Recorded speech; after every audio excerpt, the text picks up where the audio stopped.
Until you are in Christ, you are not insulated from the occurrences of the world. You must be in Christ.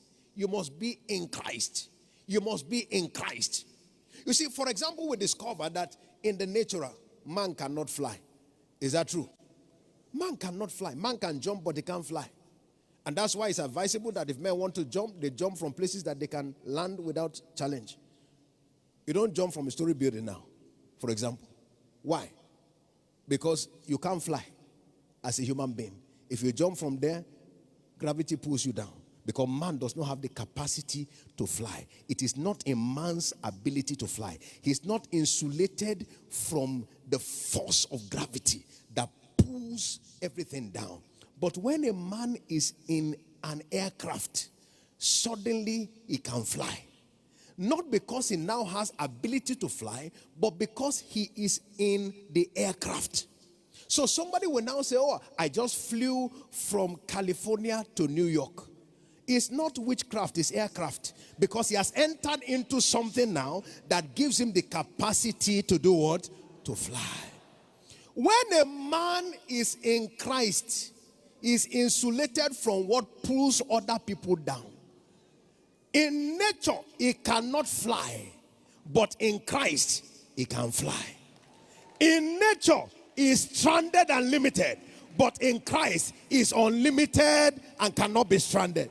In nature, he can be defeated, but in Christ, he cannot be defeated. So the question is not just who are you, the question is where are you? Are you in Christ or are you outside Christ? In Christ, you are hidden from crisis. Outside Christ, you are a victim of crisis. In Christ, you are hidden from limitations. Outside of Christ, you are a victim of limitation. So the question is not just who are you. That's a good question. But the second question that is more vital than that is where are you? Are you in Christ or are you outside Christ? Are you in Jesus or are you in the world? Are you in the kingdom or are you under the government of the world? Where you are determines how you live. Is somebody getting what God is saying? Where are you? Are you in Christ? Are you in Christ?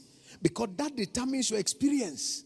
I like you to understand that everything that man knows how to do in nature is very limited. And in fact, the efforts of man are falling more and more into futility as time goes on. Only those who are in Christ can be insulated from the occurrences in the world. The question is, are you in Christ? Here is what the Bible tells us in the book of Colossians chapter 3, beginning from verse 1 down to verse 3. Look at what the Bible tells us here. It says, Colossians 3 verse 1, if ye therefore be risen with Christ, seek those things which are above, where Christ sitteth on the right hand of God. He said in verse 2, set your affection on the things above and not the things that are on the earth. And verse 3, he said, for ye are dead and your life is hid with Christ in God. You are hidden with Christ in God. That is what insulates us from the occurrences of the world and creates a different experience for us. So the question is, where are you? Are you hidden with Christ? Are you hidden in God? So there are layers to us being cocooned. A man who is in Christ is cocooned in Jesus, and Jesus is cocooned in God.